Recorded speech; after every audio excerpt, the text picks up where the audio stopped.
Hello my dear students. तो बच्चों आज हम लोग स्टार्ट करने जा रहे हैं आप लोगों की most awaited unit that is genetics, है ना। 12th एनसीईआरटी की अगर हम बात करें तो इसमें जो मोस्ट स्कोरिंग चैप्टर हैं आपके या मोस्ट स्कोरिंग यूनिट है बोर्ड पर्पज से भी और नीट पर्पज से भी वो जेनेटिक्स है। वैसे अगर हम देखें पूरी ओवरऑल बायोलॉजी को तो 11th एनसीईआरटी में ह्यूमन फिजियो सबसे ज़्यादा स्कोर करता है, सबसे ज़्यादा क्वेश्चंस नीट में ह्यूमन फिजियो से पूछे जाते हैं। एंड अगर 12th एनसीईआरटी की बात करें तो इकोलॉजी एंड जेनेटिक्स दोनों बराबर का सा वेटेज रखते थे, बट अब क्योंकि एनटीए ने इकोलॉजी में से काफ़ी कुछ टॉपिक्स डिलीट कर दिए हैं, एक चैप्टर एनवायरमेंटल इश्यूज तो पूरा का पूरा ही डिलीट हो गया है, तो फर्स्ट नंबर पे जो यूनिट आती है most important most scoring weightage unit में दैट इज द जेनेटिक्स। तो इस यूनिट को स्टार्ट करने से पहले ये शपथ ले लो, ये प्रॉमिस कर लो खुद से कि इस यूनिट का हर एक जो इसके 3 चैप्टर्स हैं उसका हर एक सेशन आपको बिल्कुल मेरे साथ साथ ही करना है। जैसे जैसे हम पढ़ते जाएंगे साथ साथ में क्वेश्चन प्रैक्टिस भी करनी है। वैसे तो मैं सारे चैप्टर्स में आपको कहती हूँ क्वेश्चन प्रैक्टिस किया करो, बट बाकी चैप्टर्स में अगर फिर भी आप एंड ऑफ द चैप्टर पे करते हो तो चलेगा, बट जेनेटिक्स में नहीं चलेगा बच्चों। जेनेटिक्स में आपको जैसे ही मैं टॉपिक पढ़ाऊँ उससे रिलेटेड क्वेश्चन जो भी मटेरियल आपके पास है उसमें से करना है। कोशिश करूंगी मैं अगर पॉसिबल हुआ तो इसी के बीच बीच में कुछ एक आध क्वेश्चंस ले लूंगी एग्जाम्पल्स के तौर पे, जिससे you will know the pattern कि भाई कैसे क्वेश्चन को किया जाता है। ओके एंड जितना भी हम इन तीनों चैप्टर्स में पढ़ेंगे वो आपको एकदम ऑन द टिप्स रखना है, कॉन्सेप्चुअली है, कुछ भी यहाँ पर रटने वाली चीज़ें नहीं है। Genetics is completely conceptual unit. थोड़ी सी डिटेल में भी जाना पड़ेगा हमको आउट ऑफ एनसीईआरटी, ज़्यादा नहीं जाएंगे क्योंकि जेनेटिक्स में ना एनसीईआरटी के बाहर का बहुत बड़ा पार्ट है बच्चों। ऐसे तो बहुत सारी चीज़ें हैं जो पहले पुराने ईयर्स में पूछी जाती थी, बट आई सजेस्ट कि आप उन चीज़ों को बिल्कुल मत पढ़ना जो बहुत ही आउट ऑफ द सिलेबस हैं। जो ज़रूरी है वो मैं साथ साथ में कवर करूंगी, तो जो बच्चे सेशन अटेंड करेंगे they will come to know कि क्या ज़रूरी है और क्या नहीं। ठीक है, चलिए तो देखते हैं हमारी एनसीईआरटी में ये जो हमारी यूनिट है जेनेटिक्स एंड एवोल्यूशन, इसमें 3 चैप्टर्स हैं। एक तो है principles of inheritance and variation, जहाँ आप पूरी मेंडेलियन जेनेटिक्स पढ़ोगे। दूसरा है मॉलिक्यूलर बेसिस ऑफ इनहेरिटेंस और थर्ड है evolution. Molecular basis of inheritance तीनों में सबसे लेंदी चैप्टर है, बट इसमें बड़ा इंटरेस्टिंग तरह से हम डीएनए का स्ट्रक्चर, आरएनए का स्ट्रक्चर, ट्रांसलेशन, ट्रांसक्रिप्शन, रेप्लिकेशन जो भी प्रोसेस है वो सब समझेंगे। ठीक है, यहाँ प्रिंसिपल ऑफ इनहेरिटेंस में आपको मेनली मेंडेलियन जेनेटिक्स पढ़नी है कि मेंडल ने अब किस तरह से लॉज ऑफ इनहेरिटेंस को दुनिया के सामने रखा, कौन कौन से एक्सपेरिमेंट्स करे, बहुत ही इंटरेस्टिंग तरह से बताऊंगी मैं आप लोगों को। प्लस कुछ डिसऑर्डर्स जो हैं, म्यूटेशंस वगैरह और जो भी दूसरे जेनेटिक डिसऑर्डर्स हैं वो भी हमें इसी चैप्टर में कवर करने हैं। ठीक है, इवोल्यूशन बिल्कुल अलग तरह का चैप्टर है। इसमें आप सीखेंगे कि कैसे दुनिया इवॉल्व हुई और कैसे दुनिया में लाइफ इवॉल्व हुई और कैसे लाइफ में ह्यूमन इवॉल्व हुए। ठीक है, चलिए तो सबसे पहले स्टार्ट करते हैं हमारे very first chapter of genetics से, that is principles of inheritance and variations. ठीक है, अच्छा इस चैप्टर में हमको क्या कौन कौन से 6 टॉपिक्स कवर करने हैं। ये जो जेनेटिक्स है ना बच्चों, ये चाहे आप ओल्ड एनसीईआरटी से पढ़ लो चाहे न्यू एनसीईआरटी से पढ़ लो, सिर्फ चैप्टर का नंबर चेंज हुआ होगा क्योंकि फर्स्ट चैप्टर डिलीट हुआ था, तो ये यहाँ पर चैप्टर 4 है जबकि ओल्ड एनसीईआरटी में चैप्टर 5 है। बाकी अंदर की पूरी थ्योरी बिल्कुल सेम है, तो किसकी आपके पास कोई भी बुक हो ओल्ड न्यू, आप किसी भी एनसीईआरटी से पढ़ो कोई फर्क नहीं पड़ेगा। ठीक है, तो यहाँ पर हम मेंडल्स लॉ पढ़ेंगे, देन इनहेरिटेंस, एक जीन का कैसे स्टडी किया गया, 2 जीन्स का कैसे किया गया वो पढ़ेंगे। देन सेक्स डिटर्मिनेशन कि अलग अलग ऑर्गेनिज्म में, जैसे हमारे में हम बोलते हैं ना XY और XX से डिसाइड होता है, तो क्या दुनिया के सभी एनिमल्स में ऐसे ही डिसाइड होता है या कोई और तरीका भी है, वो हम इसमें सीखेंगे। एंड बिल्कुल शॉर्ट में म्यूटेशंस के बारे में पढ़कर लास्ट में हम पढ़ेंगे डिसऑर्डर्स, जेनेटिक डिसऑर्डर। बहुत ही इंटरेस्टिंग टॉपिक है। इसमें जो सबसे ज़्यादा रुलाता है बच्चों को वो है पेडिग्री एनालिसिस, तो उसके लिए भी मैं आपको कुछ अच्छी ट्रिक्स बताऊंगी, पैटर्न बताऊंगी कि कैसे आप देखते ही पेडिग्री को सॉल्व कर सकते हो। ठीक है, थोड़ा सा कॉन्फिडेंस आया, थोड़ा पॉजिटिविटी आई कि हाँ भाई जेनेटिक्स में भी हम कुछ कर सकते हैं। आई डोंट नो व्हाई, लेकिन जेनेटिक्स जैसे ही शुरू होती है वैसे ही बच्चों को लगता है अरे यार जैसे पता नहीं हम कोई अलग ही दुनिया में चले गए, बायोलॉजी की दुनिया से हमें कोई दूसरी दुनिया में ले गया। ऐसा नहीं है, आप इसे अपनी बॉडी से, अपनी सेल, अब क्योंकि एक्चुअली क्या है ना, आप यहाँ पे इसलिए कोरिलेट नहीं कर पाते क्योंकि यहाँ पर हम सेल की बात नहीं कर रहे, यहाँ पर हम सेल के भी मॉलिक्यूलर लेवल की बात कर रहे हैं। सेल के अंदर जो न्यूक्लियस के अंदर जो डीएनए है, सारे जो चैप्टर्स हैं वो उस डीएनए पर टिके हुए हैं कि वो डीएनए कैसे वर्क कर रहा है, कैसे आरएनए बना रहा है, कैसे प्रोटीन बन रही है। तो थोड़ा सा आप प्रैक्टिकली कोरिलेट नहीं कर पाते हो, करोगे तो जेनेटिक्स भी बायोलॉजी का ही टॉपिक लगेगा तुमको, वो है जो कि। ठीक है, ओके भाई, तो सबसे पहले तुम्हारी इस यूनिट के स्टार्टिंग में James Watson and Francis Crick का इंट्रोडक्शन दिया हुआ है। रिमेंबर कौन है ये दोनों साइंटिस्ट जिनको डीएनए का structure, double helix model of DNA इन्हीं ने दिया था 1953 में, और बाद में 1962 में इसके लिए इनको नोबेल प्राइज दिया गया, है ना। तो क्योंकि इन्होंने हमको डीएनए से अवगत कराया, रूबरू कराया, बताया कि डीएनए क्या है, कैसे उसका स्ट्रक्चर है, इसीलिए आज मेडिकल साइंस ने इतनी बड़ी तरक्की की है। बायोटेक्नोलॉजी, जेनेटिक इंजीनियरिंग, ये सब होता ही नहीं अगर हमको डीएनए का स्ट्रक्चर नहीं पता होता तो, ठीक है। तो यहाँ पर इनका पूरा दिया है कि कौन कहाँ से पढ़ा कैसे, वो तो आपको पढ़ना नहीं है। इसमें एक बात मुझे बस इंटरेस्टिंग लगी, जो क्रिक थे वो एक्चुअली में फिजिसिस्ट थे, वो फिजिक्स की स्टडीज़ करते, मतलब फिजिक्स में उन्होंने अपना ग्रेजुएशन वगैरह किया था। देन पीएचडी में उन्होंने बायोलॉजी से कोरिलेट किया था इसको, एक्सरे डिफ्रैक्शन का कुछ एक्सपेरिमेंट किया था using on the polypeptides and protein. तो शायद इसीलिए वो डीएनए के स्ट्रक्चर को भी इस चीज़ से कोरिलेट कर सके, but not alone, along with किसके साथ किया था उन्होंने, क्रिक ने, वॉटसन के साथ, ठीक है। And later on they both received Nobel prize, ठीक है। चलिए, तो वॉटसन एंड क्रिक के बारे में तो हम अगले चैप्टर में पढ़ेंगे जब डीएनए का स्ट्रक्चर पढ़ेंगे। अभी हम पहले इस चैप्टर में पढ़ेंगे हमारे फादर ऑफ जेनेटिक्स के बारे में, जो कि कौन है, Mendel, Gregor John Mendel. Okay, पहले कुछ इंट्रोडक्शन पार्ट देख लेते हैं। Have you ever wondered why an elephant always give birth only to a baby elephant, not some other? Why a mango seed forms only a mango plant, not any other plant? सोचा है कभी इस तरह से आप लोगों ने कि यार कैट से कैट, डॉग से डॉग ही क्यों बनता है? बायोलॉजी के स्टूडेंट हो तो इतना तो तुम्हें अब नॉलेज है कि यस, ऐसा इसलिए होता है क्योंकि जब रिप्रोडक्शन करते हैं, एक स्पीशीज़ रिप्रोड्यूस करती है, तो उस स्पीशीज़ का कैसा स्ट्रक्चर होगा, वो सारी इंफॉर्मेशन कहाँ छुपी है, हमारी सेल के डीएनए में। तो इसलिए, क्योंकि डीएनए हमारा ब्लूप्रिंट होता है बच्चों, भाई एक तरह से तुम सोचो कि ह्यूमन का स्पर्म और ओवम मिला तो भी जायगोट बना, कैट का स्पर्म और ओवम मिला तो भी जायगोट बना, और जायगोट तो एक सेल है, सेल तो सबकी एक जैसी दिखती है बाहर से, अगर हम माइक्रोस्कोप से देखेंगे तब थोड़ी ना दिख रहा है हमको कि ये ह्यूमन की सेल है या कैट की सेल है या किसका जायगोट है। तो जब सारे एक जैसे दिख रहे हैं तो फिर ये कैसे हुआ कि जब उस जायगोट ने मल्टीप्लाई करना शुरू किया और एक मास ऑफ सेल बना, अनडिफरेंशिएटेड मास ऑफ सेल बना, तो उससे कैट का एम्ब्रियो बन गया, जो डॉग का था उससे डॉग का एम्ब्रियो बन गया, जो ह्यूमन का था उससे ह्यूमन का एम्ब्रियो बन गया।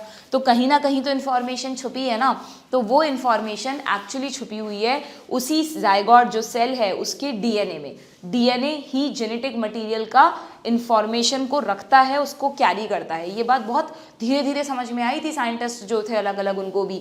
इवन आप इस चैप्टर में पढ़ोगे कि जो मेंडल थे उन्होंने जेनेटिक्स की कितनी सारी चीज़ें हमको बताई हैं, बट उनको खुद ही नहीं पता था कि जीन क्या होता है। वो जब काम कर रहे थे 1856 के आसपास, तब क्रोमोसोम, जीन, ऐसी कोई टर्म एग्जिस्ट नहीं करती थी दुनिया में। ये सब 1900 के बाद आया है, जब माइक्रोस्कोप एडवांस हुआ तब दुनिया को पता चला कि अच्छा, सेल में ये जो धागे हमको दिख रहे हैं ना न्यूक्लियस में, ये एक्चुअली क्रोमोसोम है ना, ये पेयर्ड होते हैं, सेल डिवीज़न कैसे होता है, ये सब बाद में पता चला बच्चों। तो सोचो मेंडल कितने इंटेलिजेंट रहे होंगे कि उन्होंने बिना किसी चीज़ के डिस्कवर हुए उस चीज़ का पैटर्न डिसाइड कर लिया कि ये, जैसे उन्होंने बोला था ना कि फैक्टर पेयर में होते हैं, एक जनरेशन से दूसरे जनरेशन में जाते हैं, उनको भी नहीं पता था कि वो किस फैक्टर की बात कर रहे हैं। मेंडल का एक उनको अपने टाइम पर अपने वर्क का रिकॉग्निशन नहीं मिला था। कितनी एक अनफॉर्चुनेट बात है कि मेंडल को, जिन्हें हम आज फादर ऑफ जेनेटिक्स कहते हैं, वो बिना किसी रिकॉग्निशन के मर गए थे, उनकी डेथ हो गई थी। उनके टाइम तक उनको कोई अवार्ड नहीं मिला था, किसी ने माना ही नहीं था उनके वर्क को कि वो क्या कहना चाह रहे हैं, क्योंकि उस समय तक दुनिया को जीन या क्रोमोसोम के बारे में नहीं पता था। तो उन्होंने तो अपना वर्क किया, उनको ये पक्का था कि नहीं, मैं जो बात कह रहा हूँ वो सही है, बस मैं प्रूफ नहीं कर पा रहा हूँ कि ये फैक्टर कहाँ है सेल में, है ना। तो बाद में फिर 1900 के बाद आप पढ़ोगे इस चैप्टर में, 3 अलग अलग साइंटिस्ट आए। उन तीनों साइंटिस्ट ने, कार्ल कॉरेंस, वॉन शर्मार, ह्यूगो डिवरीज, अभी नए नए वर्ड लगेंगे, बाद में आपको वेल नोन हो जाओगे, उन साइंटिस्ट ने मेंडल के वर्क को रीडिस्कवर किया, दुनिया के सामने लाए कि भाई मेंडल ने बहुत इंपॉर्टेंट रिसर्च की है, और फिर उन्हें ऑनर दिया गया फादर ऑफ जेनेटिक्स का, ठीक है। तो ये जो जेनेटिक्स की दुनिया है उसमें सब कुछ किस पर डिपेंड करता है, डीएनए पर। सारी जेनेटिक इन्फॉर्मेशन कहाँ छुपी हुई है, उसी डीएनए में। अगर उस सेल के अंदर ह्यूमन का डीएनए है जायगोट के अंदर, तो वो सेल से जो एम्ब्रियो बनेगा वो ह्यूमन एम्ब्रियो बनाएगा। अगर वो कैट का डीएनए है तो वो जो एम्ब्रियो बनेगा वो एक कैट ही बनाएगा। समझ में आ गई बात आप लोगों को। Given that they do are the offspring identical to their parent, और do they show differences in some of their characteristic. अगर हम सेक्सुअल रिप्रोडक्शन की बात करें तो क्या हम हमारे पेरेंट्स के बिल्कुल आइडेंटिकल होते हैं क्या? देखो 2 वर्ड है, एक सिमिलर, एक आइडेंटिकल। सिमिलर का मतलब जिस सेम स्पीशीज, आइडेंटिकल का मतलब बिल्कुल क्लोन, बिल्कुल टू कॉपी, गीता सीता राम श्याम वाला केस है ना। तो हम हमारे पेरेंट्स की बिल्कुल टू कॉपी तो नहीं होते, we have some differences.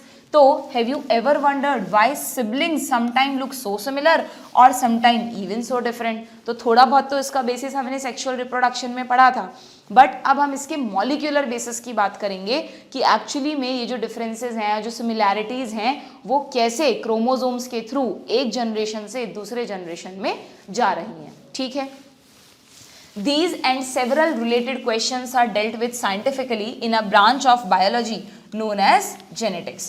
This subject deals with the, what is the definition of genetics बच्चों, highlight करना। The genetics deals with the inheritance as well as the variation of characters from parents to offspring. ठीक है, genetics कौन सी branch है bio की जिसमें हम inheritance को स्टडी करते हैं प्लस वेरिएशंस को स्टडी करते हैं। किसका इनहेरिटेंस, किसके वेरिएशन, कैरेक्टर्स के, कहाँ से कहाँ, from one generation to other. Clear? अब इसमें ये जो दो वर्ड्स आए हैं, एक वर्ड तो आया इनहेरिटेंस, एक वर्ड आया है वेरिएशन, यही चैप्टर का भी नाम है। इन दोनों को भी डिफाइन करो। इनहेरिटेंस क्या होता है? It is the process, inheritance is the process by which characters are passed on from parent to progeny. सीधी सी बात है। इनहेरिटेंस मतलब जैसे हम बोलते हैं ना हमें विरासत में क्या मिला है, तो इनहेरिटेंस का मतलब कि जब स्पर्म और ओवम मिले और जाइगोट बना, तो जाइगोट को स्पर्म ओवम से मेनली क्या मिला, जेनेटिक मटेरियल मिला, न्यूक्लियस का, क्रोमोसोम्स मिले, तो वही इनहेरिटेंस है। The process by which characters are passed on from parents to progeny, it is the basis of heredity, और यही हेरिडिटी का बेस है। हेरिडिटी और inheritance is just like noun and adjective. ठीक है, तो बिल्कुल वैसे ही हैं ये दोनों वर्ड्स भी। Then what is variation? भाई हमें जो स्पर्म और ओवम जब मिले और जाइगोट बना, तो नो डाउट दो तरह के हाफ क्रोमोसोम यहाँ से 23, यहाँ से 23, यहाँ से मिलकर 46 बन गए। तो वो जो 46 क्रोमोसोम हैं वो जो नेक्स्ट ऑर्गेनिज्म को बनाएंगे वो एग्जैक्टली आइडेंटिकल तो है नहीं, उसमें वेरिएशंस भी आए हैं। तो वेरिएशंस क्यों आते हैं उसका कारण भी आप पढ़ोगे। आपको ध्यान है सेल डिवीजन के वक्त हमने क्रॉसिंग ओवर पढ़ा था, मियोसिस वगैरह, तो उसकी वजह से वेरिएशंस आते हैं, वो एक कारण है। और भी बहुत सारे कारण हैं, इस यूनिट में आप धीरे धीरे सीखोगे। ओके, तो वेरिएशन को डिफाइन कैसे करोगे? Variation is the degree by which progeny differ from their parents. हम जितना अपने पेरेंट्स से डिफर हैं उतना ही ज़्यादा वेरिएशंस होंगे। सीधी सी बात है, या यूँ कह लो जितने ज़्यादा वेरिएशंस हैं उतना ही ज़्यादा डिफर करेंगे। क्लियर? तो ये तीन टर्म्स की डेफिनेशन सब बच्चों को आनी चाहिए। Genetics is the branch in which we deal about the inheritance and variation of characters. Inheritance is the process by which characters are transmitted from one generation to the other, and variation is the degree by which we differ from our parents, या progeny differ from their parents. ठीक है, genetics में एक नियम बना लो तुम कि जो भी टॉपिक तुम पढ़ रहे हो साथ के साथ एक बार वीडियो पॉज करके दिमाग में रिवाइज करो कि ये जो हमने समझा ये हमें समझ में आया क्या। उसी समय जैसे मैंने एक पैराग्राफ पढ़ाया आपको, एक टॉपिक पढ़ाया, पॉज करो और फिर एकदम खुद के दिमाग में उस चीज़ को सोच के देखो कि अच्छा इस वर्ड का क्या मीनिंग है, ये वर्ड हमें क्या बताना चाहता है। समझ आया तो ठीक है, नहीं तो फिर से वीडियो देखो वो वाला, फिर से वो समझने की कोशिश करो। ऐसे पढ़ोगे तो जेनेटिक्स समझ में आ जाएगी। ठीक है, थोड़ा सा टाइम लेती है जेनेटिक्स, बट एक बार पक्का कर लिया तो बार बार परेशान नहीं करेगी तुम्हें कि यार ये इतनी स्कोरिंग यूनिट और हमारी तैयार नहीं है अभी तक। ओके, नाउ आगे क्या लिखा है? अच्छा, यहाँ पे एक बड़ी इंटरेस्टिंग बात लिखी है एनसीईआरटी में कि ऐसा नहीं है कि जेनेटिक्स की बात हम अब करते हैं तो पहले कभी नोन ही नहीं था। अगर हम बात कर रहे हैं 8000 टू 1000 बिफोर क्राइस्ट टाइम की, अब तो हम आफ्टर क्राइस्ट टाइम में हैं, बिफोर क्राइस्ट जब ये वाला एक मतलब क्या बोलते हैं इसको, क्रोनोलॉजिकल एक ऑर्डर होता है जिसमें बोलते हैं कि जब जीसस क्राइस्ट नहीं थे उनसे पहले वाला टाइम है ना, इसलिए 8000 से 1000 मतलब 1000 साल पुराना और 8000 साल पुराना, तो ये ज़्यादा पुराना हुआ 8000 है ना। तो वो वाला जो टाइम था तब भी ऐसे एविडेंसेस हैं कि ह्यूमंस क्या करते थे, अलग अलग जो भी उनको अपने आसपास एनिमल्स वगैरह होते थे उनको डोमेस्टिकेट करते थे। फिर उन एनिमल्स के जो प्रोजेनीज होते थे उनमें वो देखते थे कि यार इसमें अच्छे कैरेक्टर्स हैं, इसमें बेकार है, बेकार वालों को छोड़ देते थे, अच्छे वालों को अपने साथ रख लेते थे, या उनमें मेटिंग नेचुरली होता था, तब तो कुछ भी आर्टिफिशियली नहीं होता था, बट वो उनमें मेटिंग होने देते थे। फिर उनके जो प्रोजेनीज होते थे उनमें देखते थे कि किसमें अच्छा है किसमें बुरा है। तो ये एक तरीके से ऐसा हो गया ना कि जैसे हम सेलेक्टिव मेटिंग करवाते हैं एनिमल्स में, बिल्कुल वही पैटर्न तो हो गया, बस अब हम लेबोरेटरी में कराते हैं साइंटिफिक तरह से, उस जमाने में नेचुरल तरह से करवाते थे। तो humans knew from as early as 8000 to 1000 before Christ that one of the cause of variation was hidden in sexual reproduction. They exploited the variations that were naturally present in the wild population. इस word का मतलब समझते हो? Wild population यानी जो naturally present है, जिसको कोई देख रेख की जरूरत नहीं है, जो अपने आप, जैसे हम बोलते हैं ना वाइल्ड एनिमल्स, जंगल में रहने वाले एनिमल, डोमेस्टिकेटेड जिनको हम रख रखाव करते हैं, अपने साथ रखते हैं, उनकी केयर करते हैं। तो वाइल्ड मतलब जो अपने आप खुद सर्वाइव कर लें। तो वो इस तरह की चीज़ें किस पर करते थे? प्लांट्स पर भी करते थे और एनिमल्स पे भी करते थे। सेलेक्टिवली ब्रीड करवाते थे एंड सेलेक्ट करते थे उन ऑर्गेनिजम्स को जिनमें डिजायरेबल कैरेक्टर्स हैं। इस मेथड के लिए यहाँ पर एक नाम यूज किया गया है, आर्टिफिशियल सिलेक्शन एंड डोमेस्टिकेशन। भाई देखो, हो सकता है तुम्हें कोई कहता हो कि जेनेटिक्स एनसीईआरटी से पढ़ने की चीज़ नहीं है, बट मैं आपको दोनों तरह से पढ़ाऊंगी। एनसीईआरटी की हर एक लाइन हम पढ़ेंगे और साथ साथ में उसको समझेंगे भी, जैसा हम पढ़ते आए हैं।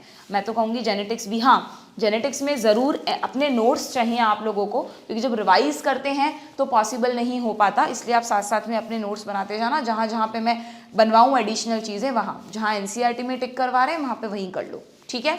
सो for example, through artificial selection, artificially select करना और उनको डोमेस्टिकेट करना from ancestral wild cow, we have well known Indian breed. जो पंजाब की एक फेमस साहिवाल काउज हैं, उनको पुराने टाइम में ही ह्यूमन ने इवॉल्व कर लिया था। कैसे? इसी मेथड से कि जो भी उनको सही कैरेक्टर्स वाला बुलर काउ लगता था उसमें मेटिंग करवाते थे, फिर प्रोजेनिस में देखते थे, अच्छे वाले प्रोजेनिस को अलग कर लेते थे, फिर मेटिंग होने देते थे। तो ऐसे करके आपसे बाई चांस नीट में पूछ लें कि पंजाब के साहिवाल काउस को कैसे डेवलप किया गया, तो सिंपली आंसर होगा by artificial selection and domestication. ठीक है, आगे बढ़ें। Then we must however recognize that though our ancestors knew about the inheritance of characters and variation, they had very little idea about the scientific basis of these phenomena, जो हमें धीरे धीरे बाद में समझ में आया। और इस सब चीज़ों की शुरुआत की फादर ऑफ जेनेटिक्स यानी ग्रेगर जॉन मेंडल ने। ठीक है, ये इनकी लाइफ है, 1822 में बॉर्न हुए थे, 1884 में ही डाइड। ओके, अब यहाँ पर कुछ एडिशनल चीज़ें हैं जो आप अपनी एनसीईआरटी में लिख लेना। फादर ऑफ जेनेटिक्स तो सबको पता है, मेंडल है। फादर ऑफ मॉडर्न जेनेटिक्स बच्चों बेटसन को कहा जाता है। इनके बारे में आपकी एनसीईआरटी में कहीं नहीं है, तो इनके एक्सपेरिमेंट्स वगैरह से रिलेटेड क्वेश्चंस आपसे नहीं पूछेंगे, but do remember modern genetics के फादर बेटसन को कहते हैं। इवन जो जेनेटिक्स टर्म है ना बच्चों, ये भी बेटसन ने ही दी। ठीक है, देन जो आप इसी चैप्टर में मेंडल के बाद लिंकेज वगैरह पढ़ोगे, मॉर्गन के एक्सपेरिमेंट्स पढ़ोगे जिन्होंने फ्रूट फ्लाई, ड्रोसोफिला पर अपने एक्सपेरिमेंट्स किए थे। तो फादर ऑफ एक्सपेरिमेंटल जेनेटिक्स अगर तुमसे पूछ लें तो ध्यान रखना टीएच मॉर्गन। ओके, जिन्होंने फ्रूट फ्लाई यानी ड्रोसोफिला पर अपने एक्सपेरिमेंट किए थे। ओके, एंड जैसा मैंने अभी थोड़ी देर पहले कहा कि मेंडल जब अपने एक्सपेरिमेंट्स कर रहे थे तो उनको जीन, एलील, इस तरह के वर्ड्स का कोई अंदाज़ा नहीं था, उन्होंने कहीं यूज़ नहीं किए। उन्होंने हमेशा एक वर्ड यूज़ किया है, फैक्टर। उन्होंने कहा अपने एक्सपेरिमेंट में कि कैरेक्टर्स को कौन कंट्रोल करता है? फैक्टर। एक जनरेशन, मतलब जब हम वो कह रहे हैं कि पेरेंट्स से प्रोजेनी में जो भी फीचर्स आ रहे हैं वो किसकी वजह से आ रहे हैं? फैक्टर। तो उन्होंने हर जगह फैक्टर वर्ड यूज़ किया है। तो ये किसने बताया हमको कि जो जिस चीज़ को मेंडल फैक्टर कह रहे हैं वो चीज़ एक्चुअली में जीन है। तो ये जो जीन टर्म दी थी ना बच्चों, ये दी थी जॉनसन नाम के साइंटिस्ट ने। ठीक है, ये वो बेबी जॉनसन वाला नहीं, ये JOHANNSEN जॉनसन है।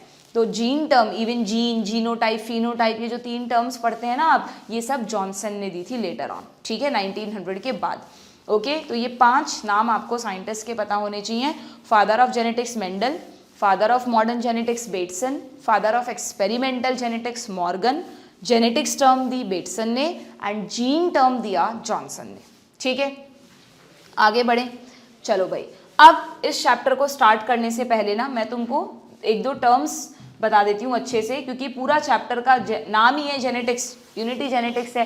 तो जीन एक्चुअली में क्या है ये तो हमें पता होना चाहिए ना बच्चों। तो जीन को ज़रा समझना कि जीन होता क्या है। भाई हमने इतनी बायो तो अच्छे से पढ़ लिए, जिन्होंने मेरे सारे सेशन अटेंड किए हैं या कहीं से भी आप पढ़ रहे हैं, इतना तो हर बच्चे को बेसिक नॉलेज है कि सेल के अंदर अगर हम यूकैरियोट की बात करें तो न्यूक्लियस के अंदर, और अगर हम प्रोकैरियोट की बात करें तो बिना न्यूक्लियर एनवेलप के सेल के अंदर एक क्रोमेटिन नेटवर्क है, एक आप कह सकते हैं थ्रेड्स का नेटवर्क है जिसको आप कहते हो क्रोमेटिन नेटवर्क। अगर इस नेटवर्क को हम सुलझाएं तो जब सारे स्ट्रक्चर अलग अलग हो जाते हैं तो उन धागों, उन थ्रेड जैसे स्ट्रक्चर्स को आप कहते हो क्रोमोसोम। ये सब बाद में पता चला था, मेंडल को नहीं पता था ये सब, ठीक है। क्या कहते हैं इनको हम? क्रोमोसोम। तो अब क्या होता है जब हम ये चैप्टर पढ़ते हैं ना तो हमें लगता है ये जीन क्या है एक्चुअली में, डीएनए और जीन क्या है, क्रोमोसोम ही है, कहाँ है? तो थोड़ा सा समझना आप इस चीज़ को कि जब हम कह रहे हैं कि एक सेल में नेटवर्क को के धागों को आपने अलग किया, हर धागे को आप कह रहे हो क्रोमोसोम, और ये कब अलग हुए होंगे? ज़रा सेल डिवीज़न चैप्टर याद करो। ये जब प्रोफेज स्टेज आती है ना, तब ये सारे धागे अलग अलग होते हैं ना। तो अगर आपको किसी सेल में क्रोमोसोम्स को इंडिविजुअली देखना है तो बट ऑब्वियस आप प्रोफेज या मेटाफेज में देख पाओगे, और उससे पहले सेल ने एस फेज में खुद का डीएनए का रेप्लिकेशन किया होगा। तो जब भी ये धागा अलग होगा ना तो हमेशा आपको इसका सिस्टर क्रोमेटिड साथ में चिपका हुआ दिखेगा। क्यों? क्योंकि ऑलरेडी ये पहले रेप्लिकेशन कर चुका है ना। तो देखा जाए तो अगर हम एक नॉर्मल सेल की बात करें ना, जैसे ये सेल अगर डिवाइडिंग स्टेज में नहीं है, जी नॉट में बैठी है, तो इसके सारे धागे में ऐसे हैं क्रोमोसोम, एक क्रोमोसोम के पास एक क्रोमेटिड है। लेकिन जब ये हमें एज अ क्रोमोसोम दिखते हैं उससे पहले ही ये खुद का रेप्लिकेशन कर चुके होते हैं, इसलिए हमको हर क्रोमोसोम में 2 क्रोमेटिड दिखते हैं जिनको हम सिस्टर क्रोमेटिड कहते हैं, ठीक है। अब ये जो क्रोमेटिड आपको दिख रहे हैं, आप इसको 2 मान के समझो चाहे 1 मान के समझो, दोनों एक दूसरे की 2 कॉपी हैं। तो मान लो हम 1 की बात करें तो ये जो 1 है यही तो एक्चुअली डीएनए है। जो डीएनए है अभी जिसके बारे में हम आगे पढ़ेंगे, हम बार बार कह रहे हैं कि डीएनए हमारा जेनेटिक इन्फॉर्मेशन का कैरियर है। तो ये डीएनए एक्चुअली में एक डबल स्ट्रैंडेड स्ट्रक्चर है ना, और ये जो डबल स्ट्रैंडेड स्ट्रक्चर है वो ये रहा। पर ये क्रोमोसोम क्यों बोल रहे हैं हम? डीएनए ही बोल देते, फिर क्रोमोसोम वर्ड क्यों यूज़ किया हमने? क्योंकि ये जो डीएनए है ये क्रोमोसोम में अकेला नहीं है, बल्कि आप यूँ समझना कि मैंने कुछ मोती लिए, कुछ हिस्टोन प्रोटीन्स लिए, उनको आपस में चिपका लिया पहले तो, और फिर वो जो उनको चिपकाने से एक जो स्ट्रक्चर बना ना उन मोतियों का, उनके ऊपर डीएनए के धागे को लपेट दिया। ये जो डीएनए है उसको उन मोतियों के ऊपर लपेट दिया। नॉर्मली मोतियों की माला में मोती के बीच में से धागा जाता है, यहाँ ऐसा नहीं है, यहाँ मोतियों को चिपका लिया और उनके ऊपर डीएनए को रैप कर दिया, जिससे क्या हुआ, कम जगह में मैं ज़्यादा डीएनए को रख सकती हूँ। तो डीएनए की पैकेजिंग जब हुई ना तब आपने क्रोमोसोम वर्ड यूज़ किया। तो एक तरह से क्रोमोसोम में डीएनए अकेला नहीं है, क्रोमोसोम अपने उन मोतियों पर, उन हिस्टोन प्रोटीन्स पर लिपटा हुआ है, इसलिए हम क्रोमोसोम और डीएनए को अलग अलग मानते हैं। बाकी है वही स्ट्रक्चर, बस क्रोमोसोम डीएनए की पैकेज्ड फॉर्म है। बात समझ में आ गई आप लोगों को?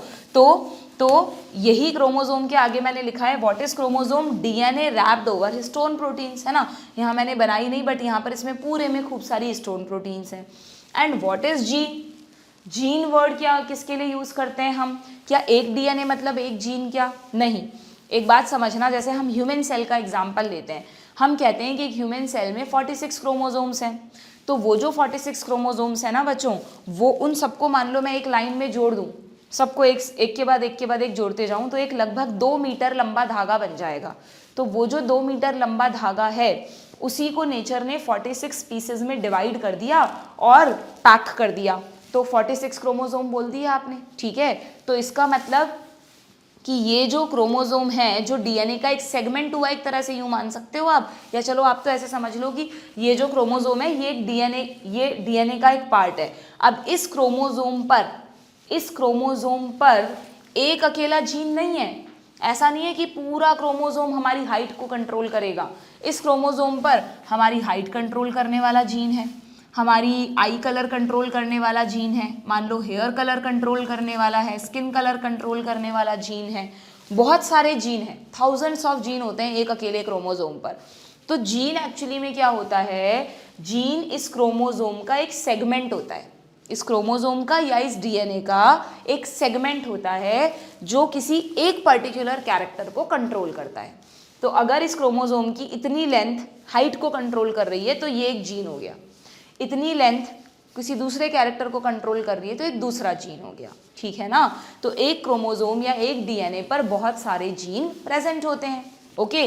अब जिसमें हम थोड़ा सा समझ में आया कि जीन क्या है, कि हमारी ही सेल में जो क्रोमेटिन नेटवर्क है जो क्रोमोसोम्स की फॉर्म में है, वो क्रोमोसोम डीएनए की ही पैकेज्ड फॉर्म है, और उस डीएनए पर अलग अलग लेंथ जो अलग अलग कैरेक्टर को कंट्रोल कर रही है उसी को हम क्या कह देते हैं, जीन, ठीक है। अब जीन, मेंडल को ये सब कुछ नहीं पता था, उन्होंने इसको फैक्टर बोला था, ठीक है। अब एक और चीज़ देखना कि ये जो जीन है, एलील और जीन में क्या फ़र्क है, इसमें भी कंफ्यूजन रहता है। तो एलील एक्चुअली में क्या है, अगर ये टर्म समझ में आ गई तो चैप्टर दिक्कत नहीं करेगा तुमको।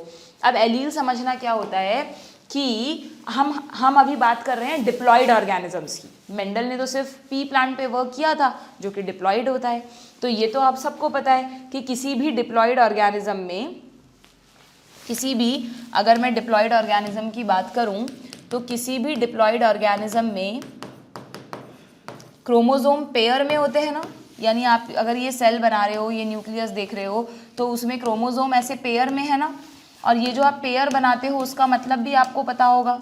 इस जेनेटिक्स अच्छी तरह समझने के लिए सेल, आपका जो सेल यूनिट है वो पूरी पक्के से रिवाइज होनी चाहिए आपकी। अगर कोई भूल गया है, क्योंकि हमने शुरू में पढ़ी थी वो इस सीरीज़ के, तो साथ साथ में जेनेटिक्स के साथ साथ में हमेशा सेल बायोलॉजी को रिवाइज कर लो, पूरा एकदम क्लियर भी हो जाएगा और चीज़ें फटाफट कोरिलेट कर पाओगे, ठीक है। तो ये एक क्रोमोसोम का मतलब एक क्रोमेटिड जिसने अपना एक रेप्लिका बना रखा है, और ये इसका दूसरा क्रोमोसोम है, ये इसका रेप्लिका है ना। तो ये एक होमोलोगस क्रोमोसोम का पेयर है। डिप्लॉयड ऑर्गेनिजम्स का मतलब जहां क्रोमोसोम पेयर में हो, मतलब आपको सेम लेंथ के दो क्रोमोसोम मिलेंगे ही मिलेंगे। अगर ये एक छोटा क्रोमोसोम है तो इसके जैसा एक छोटा क्रोमोसोम डेफिनेटली और होगा, है ना। ये जो भी एक क्रोमोसोम है इसके जैसा एक क्रोमोसोम और होगा, और जब हम देखते हैं तो ये हमको ऐसे दिखते हैं क्योंकि इनका रेप्लिका भी दिख रहा है हमको, ठीक है। तो होमोलोगस क्रोमोसोम में क्या मतलब होता है होमोलोगस क्रोमोसोम का, कि जितनी इसकी लेंथ है उतनी इसकी लेंथ है, प्लस अगर यहाँ पर हाइट को कंट्रोल करने वाला एलील है या जीन है तो इसके सामने भी हाइट को कंट्रोल करने वाला ही होगा। यानी अगर मैं इसको थोड़ा और जूम करके बनाऊं तो ये एक क्रोमोसोम है, ये दूसरा क्रोमोसोम है, ये दोनों रेप्लिका नहीं है एक दूसरे की बच्चों, रेप्लिका तो इससे चिपकी रहती है अपनी अपनी, वो नहीं बनाई मैंने यहाँ पर। अगर मैं यहाँ लिख रही हूँ कैपिटल टी, तो इसके होमोलोग पर भी या तो कैपिटल टी होगा या स्मॉल टी होगा, पर आर नहीं हो सकता, वाई नहीं हो सकता। इसी कैरेक्टर को कंट्रोल करने वाला फैक्टर यहाँ होगा, समझ रहे हो बात। तो इन दोनों को मिलाकर कह देते हैं जीन। तो जीन हमेशा दो फॉर्म रखता है अपनी, इंडिविजुअली दोनों को कहोगे एलील, और दोनों एलील मिल जाएंगे तो बन जाएगा एक जीन। जीन और एलील समझ में आया तुम्हें। यानी अगर हम डिप्लॉयड ऑर्गेनिजम्स की बात कर रहे हैं तब तो ये हो गया। अगर आप कहो मैम हैप्लॉयड ऑर्गेनिज्म में क्या होता है फिर, तो अगर हम हैप्लॉयड ऑर्गेनिजम्स की बात करें ना बच्चों, तो वहां पर तो हम ऐसा बोलते हैं कि क्रोमोसोम अनपेयर्ड है, यानी ये रहा एक क्रोमोसोम, ये कोई दूसरा क्रोमोसोम, ये कोई और छोटा सा क्रोमोसोम, इनका कोई पेयर नहीं है, ये अकेले ही काम करेंगे। तो जब आप क्रोमोसोम को देख रहे हो ये तो इनकी रेप्लिका है, हमें रेप्लिका से मतलब नहीं है बच्चों, समझ रहे हो ना। बार बार मैं जो मेंशन कर रही हूँ चीज़, रेप्लिका से मतलब नहीं है, हमें उसका दूसरा होमोलोगस क्रोमोसोम देखना है। तो यहाँ तो होमोलोगस क्रोमोसोम्स हैं डिप्लॉयड ऑर्गेनिजम्स में, तो जो पेयर होता है उसको हम क्या बोलते हैं, होमोलोगस क्रोमोसोम्स। जैसे हम ह्यूमंस में कहते हैं 23 पेयर हैं, है ना। होमोलोगस का मतलब दोनों की लेंथ भी सेम होगी, बट ऑब्वियस जितने जीन इस पर हैं कैरेक्टर्स के उतने ही इस पर होंगे। जीन मतलब आप एलील कह दो, ये एलील और जीन ना बहुत इंटरचेंजेबली यूज होते हैं, बट आपको एग्जैक्टली पता चलना चाहिए कि क्या है ये। तो इसको इंडिविजुअली एक एलील मान लो, इसको इंडिविजुअली एक और एलील मान लो, दोनों सिमिलर एलील भी हो सकते हैं, दोनों डिफरेंट एलील भी हो सकते हैं, एक कैपिटल एक स्मॉल हो सकता है, लेकिन होंगे दोनों सेम कैरेक्टर के लिए। सेम कैरेक्टर यानी हाइट को कंट्रोल करेंगे, या दोनों मिलकर कलर ऑफ आई को, या दोनों मिलकर कलर ऑफ हेयर को, ठीक है। तो इन दोनों को मिलाकर आप क्या कहते हो, इन दोनों को मिलाकर आप कहते हो जीन। ये एक जीन लोकाय है, एक जीन लोकस है जिस पर की जीन प्रेजेंट है, सिंगल लोकाय जिस पर दो एलील प्रेजेंट है। तो दो allele is equal to one gene, okay. तो अगर हम हैप्लॉइड ऑर्गेनिजम्स की बात करें तो हैप्लॉइड ऑर्गेनिज्म में नो होमोलोग, किसी का कोई होमोलोग नहीं होता, ठीक है। और अगर मैं इस एक क्रोमोसोम को बनाऊं, ये अकेला है ना, इसका कोई होमोलोग है नहीं, तो यहाँ पर अगर मान लो कोई एलील है, ये रहा, तो बस ये अकेला ही काम करेगा, इसमें आपको देखना नहीं पड़ेगा कि इसके साथ डोमिनेंट है या रेसेसिव है, एक ही एलील होता है। तो जो भी इसका फीचर है, अगर ये कैपिटल है तो कैपिटल वाला दे देगा, स्मॉल है तो स्मॉल वाला दे देगा, तो वहाँ पे झंझट नहीं होता कि अपने पेयर वाले को देखना पड़ेगा। ये हैप्लॉइड में। डिप्लॉइड में हमेशा इससे डिसाइड होगा कि इसके साथ कौन है, एक डोमिनेंट है या एक रेसेसिव है, वो आप आगे सीखोगे, ठीक है। और ऐसे एलील्स जहाँ पर अकेला एलील ही काम करता है, ऐसे एलील्स को कहते हैं बच्चों हेमीजाइगस एलील्स। क्या कहते हैं? Hemizygous alleles. ओके, तो ये जो एलील्स हैं, ये what is allele? Two alternative form of a gene, जो कि 3 तरह से हो सकते हैं। एक तो हेमीजाइगस कंडीशन हो गई। होमोजाइगस और हेट्रोजाइगस क्या होता है कि जब भी ये पेयर होता है ना हमारे में, तो डिप्लॉइड में अगर दोनों एक जैसे हैं, दोनों जगह कैपिटल टी है, तो उसको होमोजाइगस बोल दो। दोनों जगह स्मॉल टी है तो भी होमोजाइगस बोल दो। पर अगर एक जगह कैपिटल टी और एक जगह स्मॉल टी है, तो फिर आप उसको बोलते हो हेट्रोजाइगस पेयर। ये टर्म भी पूरे चैप्टर में हर जगह आएंगी। होमो मतलब सेम, हेट्रो मतलब डिफरेंट। अगर दोनों एलील एक जैसे हैं तो होमोजाइगस, अगर दोनों एलील अलग अलग हैं तो हेट्रोजाइगस। कहाँ देख रहे हैं हम उन एलील्स को? होमोलोगस क्रोमोसोम पर। अच्छा, ये भी ध्यान है क्या तुम लोगों को कि ये जो दोनों आपस में रेप्लिका हैं, तो सिस्टर क्रोमेटिड है, लेकिन इन दोनों को तो नॉन सिस्टर क्रोमेटिड बोलते हैं ना। इन दोनों को क्या बोलते हैं आपस में? These are non sister chromatid. Sister chromatid सिर्फ किसको बोलते हैं? जो खुद की कॉपी हो। ये इसकी कॉपी थोड़ी ना है, ये इसकी आइडेंटिकल कॉपी थोड़ी ना है। यहाँ स्मॉल टी, यहाँ कैपिटल टी भी हो सकता है। तो एक फादर से मिला होगा, एक मदर से मिला होगा क्रोमोसोम। किसी भी होमोलोगस क्रोमोसोम में जो 2 क्रोमोसोम है, भाई किसी की भी सेल है ये, तो मान लो फादर की ही सेल है, तो फादर को भी तो उनके फादर मदर से ही क्रोमोसोम्स मिले होंगे ना। तो हमेशा हमारी बॉडी में जो पेयर्ड क्रोमोसोम बोलते हैं हम, उन पेयर्ड क्रोमोसोम में 50% फादर के और 50% मदर के होते हैं। 50% पैटर्नल, 50% मैटरनल क्रोमोसोम्स, ठीक है। और ये अगर यहाँ से ये वाला एलील आया है, तो यहाँ से ये वाला एलील आया है। क्लियर? तो आपको ये देखना होता है कि दोनों एलील सेम है या दोनों एलील डिफरेंट है। क्लियर? ये अलग जीन का एलील है, ये अलग जीन का एलील है। ओके, थोड़ा सा क्लियर हुआ क्या? थोड़ी जेनेटिक्स का दिमाग में घुसा कुछ कि जीन, जेनेटिक, डीएनए, ये सब क्या है। इसकी दुनिया में घुसोगे नहीं तब तक जेनेटिक्स नहीं समझ आएगी। थोड़ा सा जो इजी वाली टर्म्स थी ना, cell, mitochondria, chloroplast, Golgi body और डाइजेस्टिव सिस्टम, रेस्पिरेटरी सिस्टम, वो तो क्या होता है एकदम वेल नोन होती हैं हमारे। और इसमें जो टर्म्स हैं होमोजाइगस, हेट्रोजाइगस, एलील, जीन, ये टर्म्स से हम इतना वेल नोन नहीं होते, तो हम जेनेटिक्स को नहीं समझ पाते। तो अगर ये टर्म समझ में आ गई तो जेनेटिक्स की कहानी भी समझ में आ जाएगी। ठीक है, क्लियर? इस चीज़ को तुम थोड़ा सा अपनी कहीं एनसीईआरटी में नोट कर दो कि ये क्या है और एलील क्या होता है। अब हम आते हैं मेंडेलियन जेनेटिक्स पर। ये लिख दो फटाफट से, दे। हाँ जी, तो अब देखते हैं मेंडल की डिस्कवरीज, मेंडल की रिसर्च की, उन्होंने कैसे जेनेटिक्स से दुनिया को बताया, जेनेटिक्स के बारे में कि भाई इस तरह की कोई चीज़ भी लिविंग ऑर्गेनिजम्स में एग्जिस्ट करती है। It was during the mid 19th century. Mendel ने अपने एक्सपेरिमेंट किए थे 19th सेंचुरी में, 1856 टू 1863, 7 ईयर्स किए थे उन्होंने अपने एक्सपेरिमेंट। ठीक है, ये तो पता है ना आपको कि 1856, ये वाले 19th सेंचुरी कहलाती है। और जब मेंडल का वर्क रीडिस्कवर हुआ आफ्टर 1900, तो हम 20th सेंचुरी में एंटर कर चुके थे। ठीक है, तो in the mid 19th century that headway was made in the understanding of inheritance. अभी कौन सी सेंचुरी में हम बच्चों? अभी हम 2023, 2024 जो भी ईयर में है, तो ये 21st सेंचुरी चल रही है ना, 21वीं सदी, 20th सेंचुरी नहीं है, ये 21st सेंचुरी में है हम। ओके, ठीक है, तो ये छोटी छोटी चीज़ें मुझे लगता है कभी कभी बच्चे इसमें भी कंफ्यूज हो जाते हैं, उसकी वजह से उनका आधा फोकस वहीं अटक जाता है और मेन चीज़ समझ में नहीं आती। So Gregor Mendel conducted hybridization experiment. देखो, जिसने रिप्रोडक्शन इन फ्लावरिंग प्लांट्स पढ़ा है मुझसे, उसको पता होगा हाइब्रिडाइजेशन क्या है।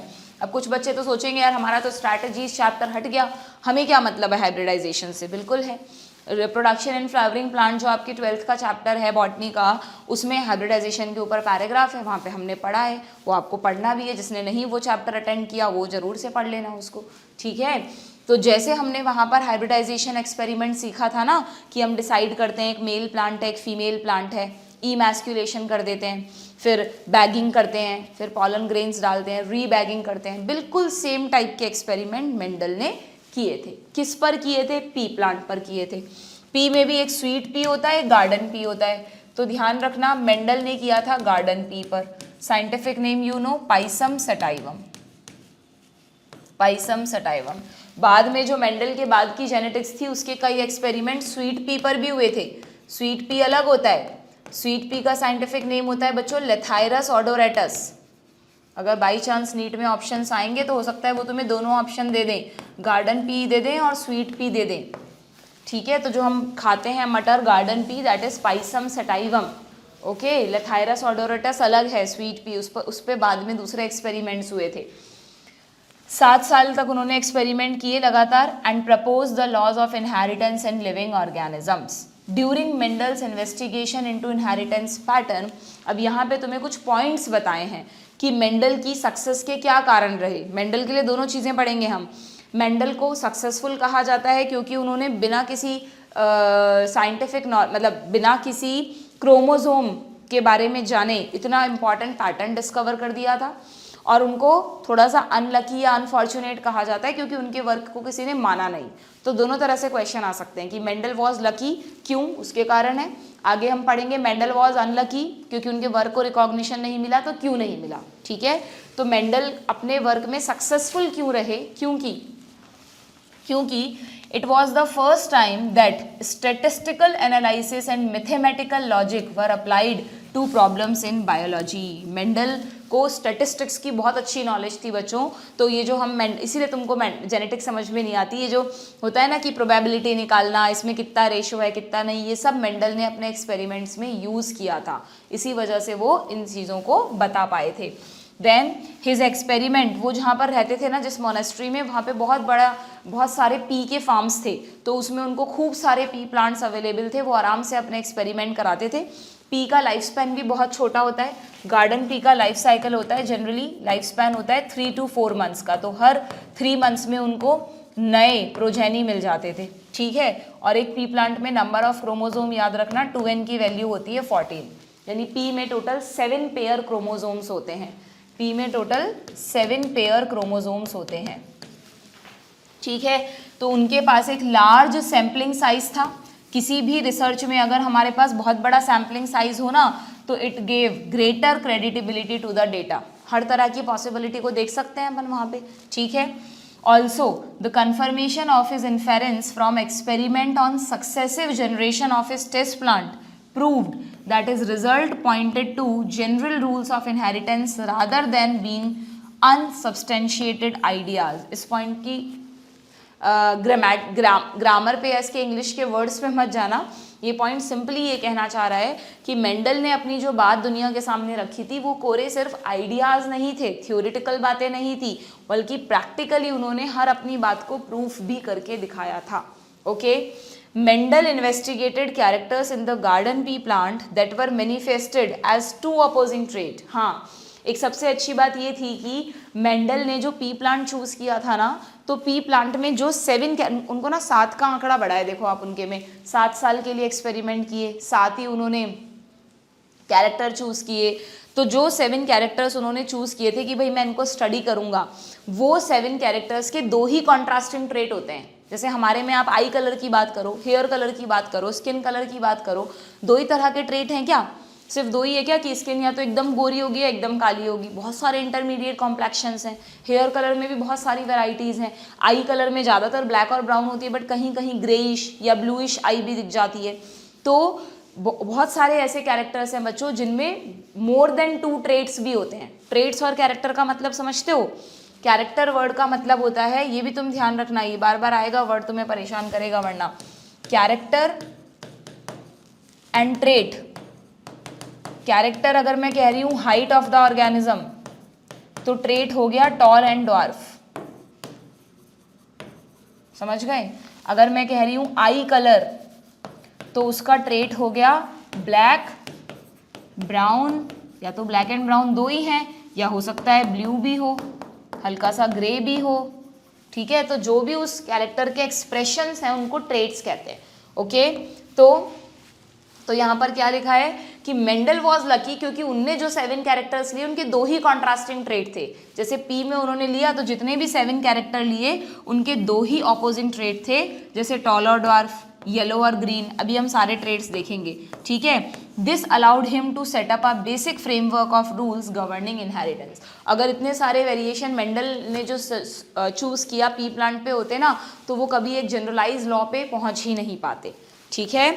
which was expanded on by later scientists to account for all the diverse natural observation and the complexity inherent in them। बीच बीच में बहुत सारे ऐसे वर्ड्स हैं जिन पर तुम्हें ध्यान भी नहीं देना है, मैं अपने आप बता दूंगी क्या इंपॉर्टेंट है, ठीक है।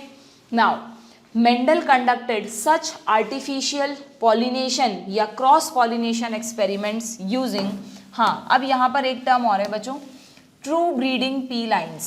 ये क्या होता है? ट्रू ब्रीड या प्योर ब्रीड किसको बोलते हैं? इसका एक और वर्ड है, इसको आप प्योर ब्रीड भी लिख सकते हो। What do you mean by pure breed और ट्रू ब्रीड? देखो समझना, जैसे मैंने तुम्हें जब रिप्रोडक्शन इन फ्लावरिंग प्लांट्स पढ़ाया था तो उसमें बताया था कि कुछ प्लांट्स कंटिन्यूसली सेल्फ पॉलिनेशन करते हैं। अगर वो क्लिस्टोगैमस फ्लावर, तो मैंने कहा था कि अगर कंटिन्यूसली सेल्फ पॉलिनेशन करते हैं तो उसको इनब्रीडिंग कहते हैं। तो बिल्कुल वैसे ही अगर मान लो हमें क्या करना है, हमने एक प्लांट लिया, हमने उसमें सेल्फिंग होने दी, उससे जो सीड्स मिले उन सीड्स को फिर सेल्फिंग होने दी, फिर सेल्फिंग होने दी, हर अगली जनरेशन में हम सिर्फ सेल्फिंग होने दे रहे हैं और लगभग 4 से 5 जनरेशन तक ऐसा ही कर रहे हैं, ठीक है।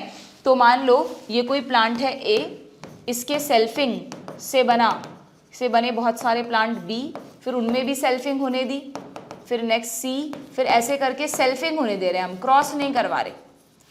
यानी आपको पता है या तो वो क्लिस्टोगैमस फ्लावर हो या हम उनकी तुरंत फ्लावर आते ही बैगिंग कर दें, तो पॉसिबिलिटी नहीं है कहीं और से क्रॉस पॉलन आएगा, है ना। तो इस तरह से जो हमको 4 से 5 जनरेशन के बाद जो प्लांट्स मिलते हैं ना बच्चों, उसको कहते हैं प्योर ब्रीड या ट्रू ब्रीड। क्या कहते हैं उसको?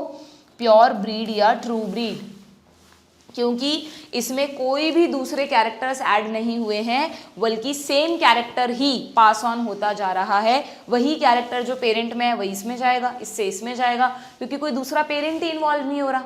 एक तरह से तो यूनिपेरेंटल प्रोसेस हो गया, है ना, क्योंकि प्लांट्स में ये पॉसिबल है, क्योंकि प्लांट बाइसेक्सुअल होता है, नहीं तो कैसे पॉसिबल होता है ऐसा। वही पॉलन्स बना रहा है और वही ओवम बना रहा है, क्लियर। तो इसे आप कहते हो ट्रू ब्रीड या प्योर ब्रीड। तो मेंडल ने अपने एक्सपेरिमेंट्स में जो वो पेरेंट प्लांट लेते थे ना, वो एक ट्रू ब्रीड लेते थे। कैसे? उसका कारण भी समझना तुम, कि मेंडल ने जो भी अपनी रिसर्च वगैरह की उससे उनको एक चीज़ तो समझ में आ रही थी कि अगर वो कह रहे हैं कि पी प्लांट में टॉल एंड ड्वार्फ 2 तरह के पी प्लांट हैं, उन्होंने सिंबल्स यूज़ किए ना, स्टैटिस्टिक्स यूज़ की थी, तो ये जो है कैपिटल टी है ना, ये बाद में अभी तुम जब एक्सपेरिमेंट पढ़ लोगे उसके बाद तुम्हें समझ में आएगा कि टॉल प्लांट में कैपिटल टी भी हो सकता है या टॉल प्लांट में कैपिटल टी स्मॉल टी भी हो सकता है, ठीक है।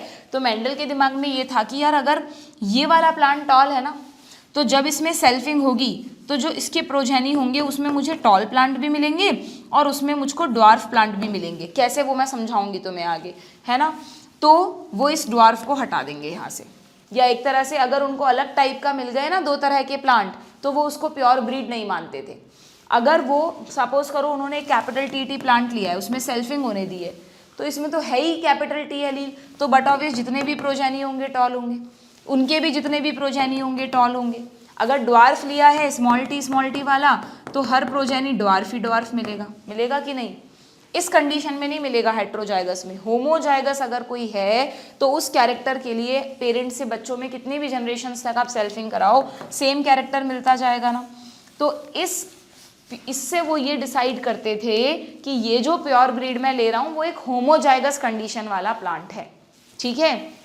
इसलिए उन्होंने अपने एक्सपेरिमेंट्स के लिए क्या यूज़ किए, प्योर ब्रीड यूज़ किए। पहले वो जिसको भी पेरेंट प्लांट मानते थे ना, उस पेरेंट प्लांट को कैसे चूज़ करते थे, पहले एक प्लांट की सेल्फिंग करवा के 4 से 5 जनरेशन बनाते थे, और अगर 5वीं जनरेशन तक सेम ट्रेट इनहेरिट हो रहा है तो वो जो 5वीं जनरेशन का प्लांट है उसको प्योर ब्रीड मान के उसे पेरेंट बनाते थे फिर अपने क्रॉस के लिए, ठीक है।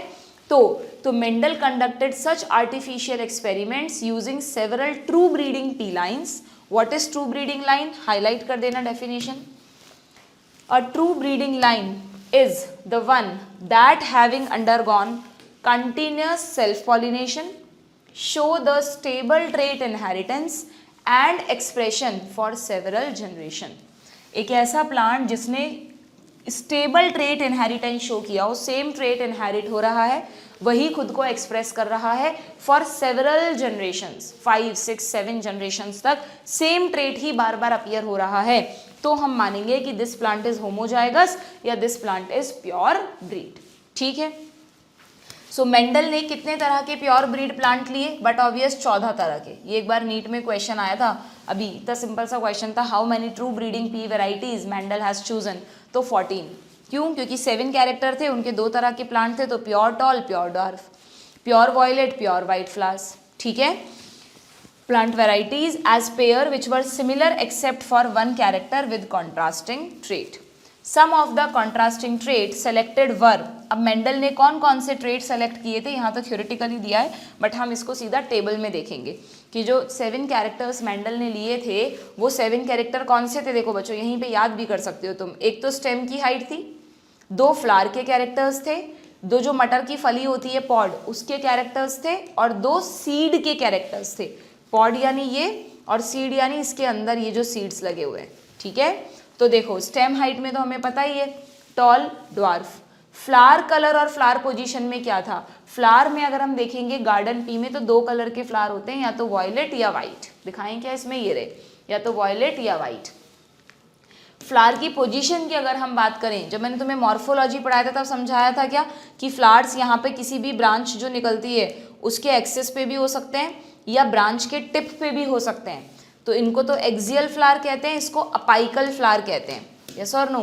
तो इसका मतलब फ्लावर पोजीशन में एक्सियल पोजीशन भी हो सकती है और टर्मिनल पोजीशन भी हो सकती है, टर्मिनल यानी अपाइकल, ओके। अब आते हैं हम पॉड पे बच्चों, ये आपको दिख रही है यहाँ पे एक्सियल, ये रहे बीच बीच में जो फ्लावर्स आ रहे हैं, यहाँ से निकल रहा है, यहाँ से निकल रहा है, बीच बीच में से निकल रहा है, ठीक है। और अपाइकल कौन सा है, या टर्मिनल और अपाइकल एक ही बात है, टर्मिनल या अपाइकल फ्लावर कहेंगे। देखो ये ब्रांच है, इस पे टिप पे सब पे सिर्फ फ्लावर लगे हुए हैं, कोई फर्दर उससे ब्रांचिंग नहीं होगी, ठीक है, ओके। देन अब पॉड पे तुम याद रखना, जो मटर की फली है उसका शेप तो याद रहता है हमको कि या तो शेप एकदम फूली हुई है, फुल इन्फ्लेटेड है, इन्फ्लेटेड और फुल एक ही बात है, या थोड़ी पिचकी हुई मटर की फली आ गई है, कई बार नहीं आ जाती पिचकी हुई सी, तो वो कॉन्स्ट्रक्टेड, ठीक है, या तो मटर की फली फुल होती थी या कॉन्स्ट्रक्टेड होती थी। अब जो मटर की फली का कलर है, पॉड का जो कलर है ना, उसमें भी 2 ट्रेट थे, ग्रीन और येलो, और जो सीड का खुद का कलर है उसमें भी 2 हैं, येलो और ग्रीन। तो तुम्हें याद रखना पड़ेगा कि कौन सा डोमिनेंट है और कौन सा रेसेसिव है। जैसे ये जो मैंने तुमको ट्रेट बताया, इसमें तो बड़ा आसान है, इसमें तो देखो टॉल डोमिनेंट है, ड्वार्फ रेसेसिव है, तो टॉल के लिए सिंबल हो गया टी, ड्वार्फ के लिए हो गया स्मॉल टी। अगर हम बात करें पॉड शेप की, तो फुल को इन्फ्लेटेड कहते हैं ना, तो इसको तुम कैपिटल आई से बता दो, इसको तुम स्मॉल आई से बता दो, ओके। फ्लावर की पोजीशन में एक्सियल को तुम ए से बता दो, टर्मिनल को स्मॉल ए से बता दो, ठीक है। जनरली मेंडल क्या करते थे, जो डोमिनेंट वाला लेटर होता था वो लेते थे, ओके। अब फ्लावर कलर में नहीं था, बस फ्लावर कलर में आई डोंट नो व्हाई, क्योंकि आप ही की जेनेटिक्स में जो आगे एक टेस्ट क्रॉस आएगा उसमें इसको कैपिटल W से बताया, इसको स्मॉल w से बताया, तो यहाँ पर रेसेसिव का सिंबल लिया है, बाकी सब में डोमिनेंट का सिंबल है, ठीक है। हाँ, तो अब मैं आपको कह रही थी कि जब हम पॉड कलर और सीड कलर की बात करते हैं ना, तो हम कंफ्यूज हो जाते हैं, हमें ध्यान नहीं रहता डोमिनेंट क्या है और रेसेसिव क्या है। तो देखो कैसे याद रखोगे, हम मटर का बीज मतलब हम सीड्स खाते हैं ना, कौन से सीड्स खाते हैं हम, ग्रीन कलर के खाते हैं, तो इतना वैसे नॉर्मली हमें सोचने पर लगेगा कि यार ग्रीन डोमिनेंट होना चाहिए, जो हम खाते हैं जो मोस्टली प्रेजेंट है वो तो डोमिनेंट फीचर होना चाहिए, बट नहीं बच्चों, मटर में ग्रीन कलर का जो मटर है, ग्रीन कलर के जो सीड हैं वो रेसेसिव फीचर है। हमेशा जब भी अब मटर खाओ तुम, तो तुम हमेशा ध्यान रखना कि यार ये रेसेसिव ट्रेट खा रहे हैं हम, है ना। तो जो ग्रीन कलर के सीड्स हैं वो रेसेसिव ट्रेट है, तो यानी सीड कलर में ग्रीन क्या है, रेसेसिव है, येलो क्या है, डोमिनेंट है। तो कैपिटल वाई और स्मॉल वाई लिखना पड़ेगा हमें। और पॉड कलर में जस्ट रिवर्स कर देना, आप कह रहे हो कि ग्रीन कलर के सीड रेसेसिव हैं, तो ग्रीन कलर की पॉड डोमिनेंट है, यानी पॉड कलर में ग्रीन तो डोमिनेंट है कैपिटल जी, और येलो रेसेसिव है। कंफ्यूज हो गए? सब कुछ याद मत रखो, सिर्फ इतना सा याद रखो, सीड मटर के जो हम सीड खाते हैं वो रेसेसिव है, बाकी सब अपने आप याद हो जाएगा। अगर मटर का सीड कलर ग्रीन रेसेसिव है तो येलो डोमिनेंट है, और अगर ग्रीन सीड कलर में रेसेसिव है, अगर ग्रीन सीड कलर में रेसेसिव है तो ग्रीन पॉड कलर में डोमिनेंट हो गया। ठीक है, समझ में आ गई क्या बात? तो आप बहुत आसानी से पॉड कलर और सीड कलर का याद रख सकते हो। इस पर भी आप देखना PYQs करना, बहुत आसान PYQs आते हैं। Which of the following is the contrasting trait, कौन डोमिनेंट है कौन रेसेसिव है, तो अगर इन दोनों पे आ गया तो गलत मत कर देना, पॉड कलर और सीड कलर पे स्टार बना दो। ठीक है, पॉड शेप पे बना दिया मैंने, pod colour and seed colour पे। ठीक है, क्लियर? एंड तो एक हो गया स्टेम हाइट, दो हो गए फ्लावर के, दो हो गए पॉड के, और दो हो गए सीड के। सीड कलर तो हमने देख ही लिया, एक है सीड शेप। सीड शेप आपको पता ही है, या तो सीड अच्छे गोल गोल बीज होते हैं राउंड, या थोड़े से रिंकल्ड होते हैं, तो इसको कैपिटल आर, इसको स्मॉल आर। तो सब में मेंडल ने जो सिंबल यूज किया वो किसका था, डोमिनेंट ट्रेट का। बस जो फ्लावर कलर है वॉयलेट और वाइट, वहां पर W यूज करना है आपको। ठीक है, समझ में आ गया? तो टोटल 7 कैरेक्टर्स हो गए, और उन 7 कैरेक्टर्स के 14 ट्रेट्स हो गए। तो कितने true breeding plant varieties use की मेंडल ने? 14 ट्रू ब्रीड्स यूज किए उन्होंने। ठीक है, क्लियर है क्या यहाँ तक की बात एकदम अच्छी तरह से? तो मेंडल क्या करते थे अपने एक्सपेरिमेंट के लिए, थोड़ा सा आइडिया दे देती हूँ उस डायग्राम से। आर्टिफिशियल हाइब्रिडाइजेशन करवाते थे ना वो, दिस इज आर्टिफिशियल हाइब्रिडाइजेशन, जिसको कि सिंपल लैंग्वेज में क्रॉस कह देते हैं। तो वो क्या करते थे बच्चों, आपको पता है P बाइसेक्सुअल है, या ये भी नहीं याद, भूल गए? P का लाइफ स्पैन, ये सब चीज़ें आपको पता होनी चाहिए। P कैसा प्लांट है? P बाइसेक्सुअल प्लांट है। तो अगर कोई बाइसेक्सुअल फ्लावर्स रखता है तो इसका मतलब उसके फ्लावर में स्टेमन भी है, उसके फ्लावर में एंथर भी है, मतलब सॉरी, उसके फ्लावर में स्टेमन भी है और पिस्टल भी है ना। तो ये देखो, अगर मान लो मेंडल ने एक को मेल पेरेंट माना है, एक को फीमेल पेरेंट माना है, तो बाइसेक्सुअल, बट आर्टिफिशियल में हमें मानना तो पड़ेगा, टैगिंग करनी पड़ेगी।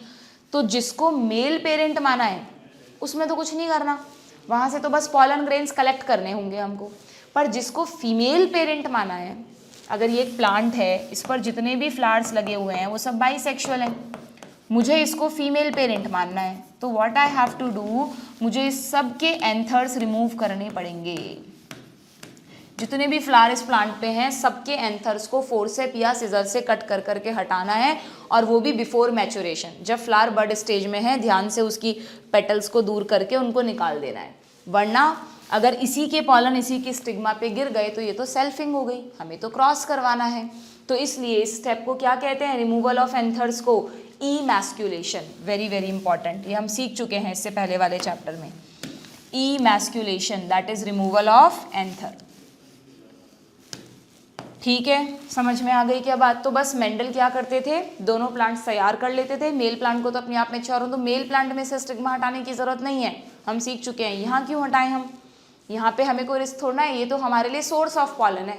फीमेल प्लांट जिसको हम मान रहे हैं उसमें से हमको एंथर हटाने हैं। ठीक है, जब उन्हें लगता था कि भाई यहाँ पे डेहिसेंस हो गया मेल प्लांट पे, तो ब्रश से पॉलन्स कलेक्ट करो। अच्छा, इसको ईमैस्कुलेशन के बाद बैगिंग भी कर देनी है बच्चों। ईमैस्कुलेशन, सारे फ्लावर्स की बैगिंग कर देनी है, जिससे इनकी स्टिग्मा पे अब खुद के पॉलन तो नहीं गिरेंगे, पर कहीं और के अननेसेसरी अनडिजायर्ड पॉलन भी ना आए, वही पॉलन गिरे जो हम चाहते हैं। कंट्रोल्ड एक्सपेरिमेंट है ना ये, इसलिए इन सब की बैगिंग भी करनी ज़रूरी है आफ्टर ईमैस्कुलेशन। ठीक है, ये सिर्फ फीमेल पेरेंट में करेंगे emasculation and bagging, male parent में कुछ नहीं करना। मेल पेरेंट जस्ट यहाँ पे क्या होता है, सोर्स ऑफ पॉलन, तो इसमें हमको कुछ नहीं करना होता, ठीक है। और बस फिर फाइनली जब यहाँ पे कलेक्ट हो जाता है, इसकी स्टिग्मा रिसेप्टिव हो जाती है, बैग को खोलते हैं, पॉलन्स को डाल देते हैं, फिर रीबैगिंग, बैग को खोला, पॉलन्स को डाल दिया, रीबैगिंग, बैग को खोला, पॉलन्स को डाल दिया। ऐसे पूरे प्लांट पर जितने भी फ्लावर्स हैं सबको पॉलिनेट कर दिया, अपने मन चाहे प्लांट से पॉलिनेट करवाया है, और फिर वेट करते हैं उसमें फर्टिलाइजेशन होने का, रिजल्ट आने का। जैसे ही इसमें पीस बनने लग जाएंगे तो उन पीस को हम कलेक्ट करेंगे, उतारेंगे प्लांट पे से, उनके सीड्स को निकालेंगे और मिट्टी में डालेंगे। अब उन सीड से जो नए पौधे उगेंगे वो इनके प्रोजेनी हैं, ये प्रोजेनी है ना। ये दोनों कौन थे, ये पेरेंट प्लांट्स थे, यस और नो, ठीक है। फिर अगर इनके और प्रोजेनी है तो ये F1, वो F2, वो F3, वो F4, पेरेंट के बाद F1, F2 ऐसे वो नाम देते जाते थे। First filial generation, second filial generation, है ना। फिलियल वर्ड जिस भी लैंग्वेज से आया है उसका वो प्रोजेनीज को इंडिकेट कर रहा है, अगली जनरेशन को इंडिकेट कर रहा है, ठीक है। समझ में आ गया आप लोगों को। तो इस तरह मेंडल कंट्रोल्ड क्रॉस तो करवाते ही थे, प्लस अब अगर मान लो मेंडल को सेल्फिंग करानी है किसी में, तो सेल्फिंग का क्या मतलब होता है कि मान लो ये प्लांट मिल गया मुझे F1 जनरेशन, अब मैं चाहती हूँ कि ये प्लांट किसी के साथ पॉलिनेशन ना करे, खुद ही रिजल्ट प्रोड्यूस करे। तो ये प्लांट क्या करेगा, इस प्लांट में जैसे ही फ्लावर आने लगेंगे ना, हम बिना एंथर रिमूव करे इसकी बैगिंग कर देंगे। तो यानी इसको हमने क्लिस्टोगैमस फ्लावर बना दिया, इसके एंथर इसी की स्टिग्मा पे गिरेंगे, इसके इसी पर गिरेंगे, इसके इसी पर गिरेंगे, और कुछ समय बाद जब फर्टिलाइजेशन वगैरह हो जाएगा तो ये क्या करेगा, ये पीस बना देगा। फिर उसके सीड्स को कलेक्ट करके मिट्टी में डालेंगे, जो प्लांट्स उगेंगे वो F2 जनरेशन हुई, है ना। तो पी प्लांट एक अच्छा एक्सपेरिमेंटल मटेरियल क्यों था, क्योंकि पी प्लांट में क्रॉस भी करवाया जा सकता है और पी प्लांट में सेल्फिंग भी करवाई जा सकती है, इसलिए मेंडल ने अपने एक्सपेरिमेंट्स के लिए पी प्लांट को चूज किया, ठीक है। यहाँ तक की बात समझ में आ गई आप लोगों को। अब उन्होंने अपने एक्सपेरिमेंट्स को दो तरह से किया, दो पैटर्न में किया, जो पैटर्न हमको पढ़ने हैं, और भी बहुत सारे किए थे उन्होंने। तो एक मोनो हाइब्रिड क्रॉस और एक डाई हाइब्रिड क्रॉस। फर्क क्या है समझना ध्यान से दोनों में। आपकी बुक में अब दो हेडिंग्स हैं बच्चों, एक हेडिंग है इनहेरिटेंस ऑफ वन जीन, ठीक है, एक हेडिंग है इनहेरिटेंस ऑफ वन जीन, और इसके काफ़ी बाद में आएगी इनहेरिटेंस ऑफ टू जीन। तो इनहेरिटेंस ऑफ वन जीन का मतलब हम ये देख रहे हैं कि एक जीन कैसे इनहेरिट कर रहा है, कैसे एक जनरेशन से दूसरी जनरेशन में जा रहा है। जीन वर्ड तो उन्होंने यूज़ नहीं किया था, उन्होंने तो फैक्टर वर्ड यूज़ किया था। तो आपकी एनसीईआरटी में पहले समझ लो, इनहेरिटेंस ऑफ वन जीन जो टॉपिक है ना, उसको सब टॉपिक्स में डिवाइड किया है। कौन कौन से सब टॉपिक्स हैं, इसका पहला सब टॉपिक है मोनो हाइब्रिड क्रॉस, ये इसका सब टॉपिक है, ठीक है।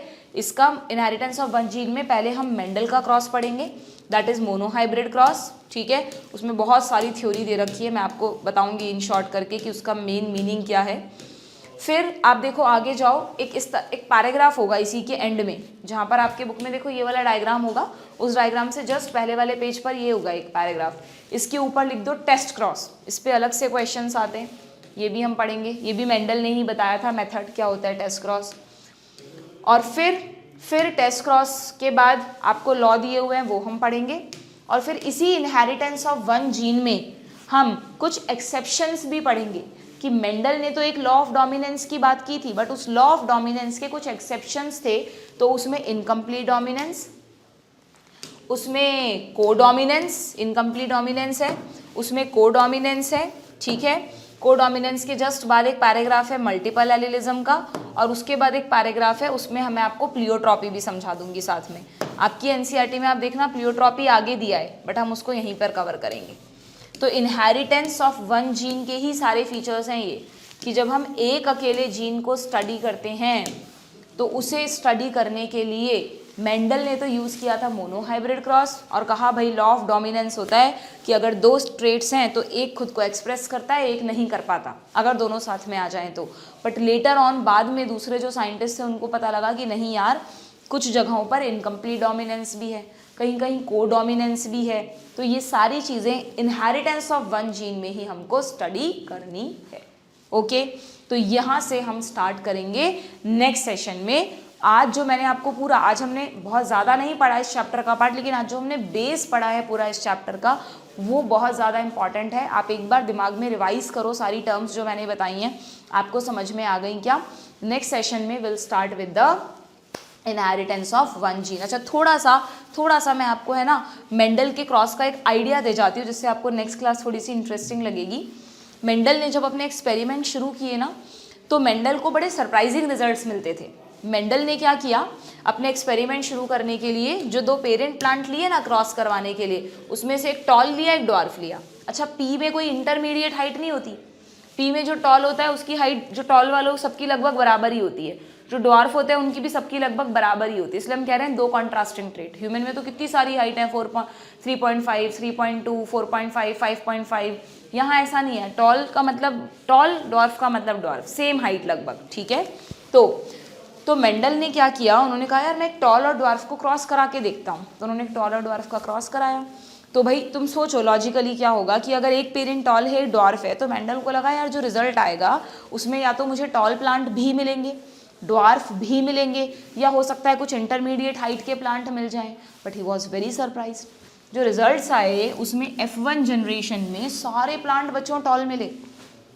भाई यहाँ पे ऐसे एक एक प्लांट नहीं लिया था उन्होंने अपने एक्सपेरिमेंट के लिए, उन्होंने कुछ नंबर ऑफ प्लांट्स लिए थे, और अगर एक एक भी ले रहे हैं तो उससे एक ही प्लांट थोड़ा मिलेगा तुम्हें। इसमें सोचो कितने सारे सीड्स बनेंगे, इसमें कितने सारे सीड्स बनेंगे, उन सारे सीड्स को सो करेंगे तो उनसे खूब सारे 100,000 प्लांट मिलेंगे। तो वो सारे प्लांट लंबे थे, पेरेंट 2 तरह के, प्रोजेनी एक ही तरह का। ये ड्वार्फनेस कहाँ चली गई, ड्वार्फनेस कहाँ छुप गई भाई? उनको बड़ा सरप्राइज हुआ। उन्होंने कहा चलो कोई बात नहीं, एक काम करते हैं, ये जो मुझे F1 जनरेशन में इतने सारे प्लांट मिले हैं ना, इन सब में सिर्फ सेल्फिंग होने देता हूँ। सबकी फटाफट बैगिंग कर दी, किसी को कहीं से दूसरे से क्रॉस पॉलन नहीं आने चाहिए। इस सेल्फिंग मतलब ये खुद से ही क्रॉस कर रहा है, ये खुद से ही रिप्रोड्यूस कर रहा है, ठीक है। कोई और प्लांट खुद से ही रिप्रोड्यूस हो। तो 2 बार लिख दिया ये बताने के लिए कि भाई मेल गैमीट ये बना रहा है, फीमेल ये बना रहा है। बट सेल्फिंग का मतलब एक ही प्लांट में मेल गैमीट बन रहे हैं और उसी में फीमेल गैमीट बन रहे हैं, है ना।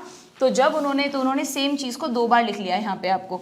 तो जब उन्होंने यहाँ पे सेल्फिंग लिख दी, इसका मतलब ये खुद ही से इसी के मेल गैमीट है और इसी के फीमेल गैमीट है, ठीक है। तो अब वो फिर बड़ा सरप्राइज हो गए। उन्होंने कहा ये क्या हुआ, अब अगर मैं एक टॉल प्लांट उठा रही हूँ और उसमें सेल्फिंग होने दे रही हूँ तो उसके सारे बच्चे टॉल होने चाहिए ना, उससे जो सारे पी प्लांट बनेंगे वो टॉल होने चाहिए। पेरेंट ही टॉल है तो उसके सारे बच्चे भी टॉल होने चाहिए। बट फिर गड़बड़ हो गई। अब जो रिजल्ट आया उसमें 3:1 के रेशो में उनको रिजल्ट मिला। अगर 3 टॉल होते थे तो 1 ड्वार्फ होता था।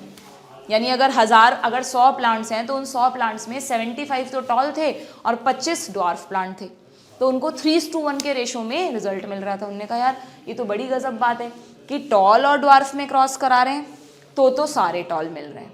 अगर एक टॉल प्लांट में सेल्फिंग होने दे रहे हैं तो टॉल और ड्वार्फ दोनों तरह के फिर से मिल गए। ये गड़बड़ कैसे हो रही है, कुछ समझ में नहीं आ रहा था उनको। तो उन्होंने अपनी कुछ मैथमेटिक्स लगाई, कुछ स्टैटिस्टिक्स लगाई, और उनको इस चीज़ को कैसे समझ में आया, उन्होंने कहा कि शायद ना यहाँ पर ये जो कैरेक्टर है टॉल ड्वार्फ, इसको कोई पेयर कंट्रोल कर रहा है, एक सिंगल नहीं बल्कि कोई पेयर कंट्रोल कर रहा है। और इन्होंने उसको मैथमेटिकली कैसे एक्सप्रेस किया कि अगर सपोज टॉल प्लांट ऐसा है और ड्वार्फ ऐसा है और इसमें क्रॉस हो रहा है, तो इसने जब पॉलन्स बनाए होंगे, मान लो मैं इसको मेल मान रही हूँ, इसको फीमेल, वाइस वर्सा भी हो सकता है। अगर इसने पॉलन्स बनाए होंगे तो ये दोनों फैक्टर है ना पॉलन बनाते वक्त अलग अलग हो जाते हैं। अब इसको बाद में दूसरे साइंटिस्ट ने क्रोमोसोम से कोरिलेट किया था। हम यही तो कहते हैं कि मियोसिस में होमोलोगस क्रोमोसोम सेपरेट हो जाते हैं। बस ये सब उस समय पता नहीं था, वरना मेंडल की बात तुरंत लोगों को समझ में आ जाती। तो मेंडल ने तो बोला कि भाई ये जो फैक्टर है ना पेयर का, ये पेयर सेपरेट हो जाता है गैमीट में, आधे गैमीट में ये जाएगा, आधे में ये जाएगा। ऐसे ही इसने भी किया। तो इसने जो ओवम बनाया वो स्मॉल टी वाले बनाए, है ना। तो फिर क्या हुआ जब भाई इसमें जितने भी पॉलन बन रहे हैं सब कैपिटल टी हैं, इसमें जितने भी ओवम बन रहे हैं सब स्मॉल टी हैं। तो अगर इसके पॉलन उठाकर इधर डालें या इधर से पॉलन उठाकर इधर डालें तो एक ही कॉम्बिनेशन पॉसिबल है, कैपिटल टी स्मॉल टी। अब मेंडल ने कहा, इसी से उनको हल्का हल्का आइडिया लगा, ये सब वो लॉज बना रहे हैं अपने अकॉर्डिंग, सोच रहे हैं वो, है ना। तो उन्होंने कहा कि यार शायद यहाँ पर ऐसा हो रहा है कि जब ये दोनों फैक्टर दोबारा कंबाइंड हो रहे हैं ना, तो दोनों खुद को एक्सप्रेस नहीं कर पा रहे और दोनों में से एक ज़्यादा अपना दबदबा चला रहा है, ज़्यादा दादागिरी चला रहा है और वही खुद को एक्सप्रेस कर रहा है। यहाँ से उनको लॉ ऑफ डोमिनेंस का आइडिया लगना शुरू हो गया। उन्होंने बाकी सब पे भी ट्राई कर लिया। वॉयलेट वाइट का क्रॉस कराया, सारे वॉयलेट फ्लावर मिलते। ग्रीन येलो का क्रॉस कराया, अगर पॉड कलर की बात करें तो सारी ग्रीन मिलती, अगर सीड कलर की बात करें तो सारे येलो मिलते। ऐसे ही फ्लावर पोजीशन जितने भी क्रॉस कराए 7 कैरेक्टर्स वाले, सब में F1 जनरेशन का रिजल्ट ये होता था कि वो लेते थे 2 कंट्रास्टिंग ट्रेट, पर मिलता था एक ही ट्रेट। तो उनको आइडिया लग गया कि जैसे ही दोनों साथ में आते हैं, इसका मतलब दोनों खुद को एक्सप्रेस नहीं कर पाते, दोनों में से एक ही खुद को एक्सप्रेस करता है, जिसको उन्होंने लेटर ऑन डोमिनेंट कहा, है ना। और फिर जब उन्होंने इस F1 जनरेशन में सेल्फिंग होने दी, सेल्फिंग मतलब यही मेल गैमीट बनाए, यही फीमेल गैमीट बनाए, तो उनको रिजल्ट में 4 तरह के रिजल्ट्स मिले बच्चों। ये मैं तुम्हें सिखाऊंगी कल की कैसे बनाते हैं, जिसमें से 3 टॉल और 1 ड्वार्फ, ठीक है। तो उन्होंने अपनी मैथमेटिक्स के बेसिस पर, स्टैटिस्टिक्स के बेसिस पर बायोलॉजी को उससे कनेक्ट करके इस मिस्ट्री को सॉल्व किया कि इस तरह का कुछ पेयर वाली चीज़ यहाँ चल रही है, जिसकी वजह से ये सब कुछ पॉसिबल है कि टॉल ड्वार्फ से टॉल आ जाए और अगेन टॉल से टॉल और ड्वार्फ आ जाए। यहाँ पर ये जो छुप गया था ना स्मॉल टी, इसको खुद को एक्सप्रेस करने का मौका दोबारा मिल सकता है। हमारे में बहुत से ट्रेट ऐसे होते हैं जो दादा दादी में होते हैं, फादर मदर में नहीं होते, फिर हमारे में आ जाते हैं। तो इसका मतलब वो ट्रेट्स रिसेसिव वाला था, वो छुप गया था और हमारे में एक्सप्रेस हो गया वापस, बिल्कुल पॉसिबिलिटी है ऐसी। तो इस तरह से मेंडल ने बड़े इंटरेस्टिंग तरह से जेनेटिक्स को दुनिया के सामने रखा। बस एक ही जगह मात खा गए कि जीन क्या है, क्रोमोसोम क्या है, वो सब नहीं पता था, तो वो कोरिलेट ही नहीं कर पाए, किस चीज़ को कोरिलेट करते, है ना। और वो सब बाद में पता चला। तो ये सारी चीज़ें हम नेक्स्ट लेक्चर में बहुत प्रॉपर तरीके से पढ़ेंगे, मिस मत करना। आज जो पढ़ा है उसको एक बार दोबारा से रिवाइज ज़रूर कर लेना, ठीक है। चलो, गुड बाय।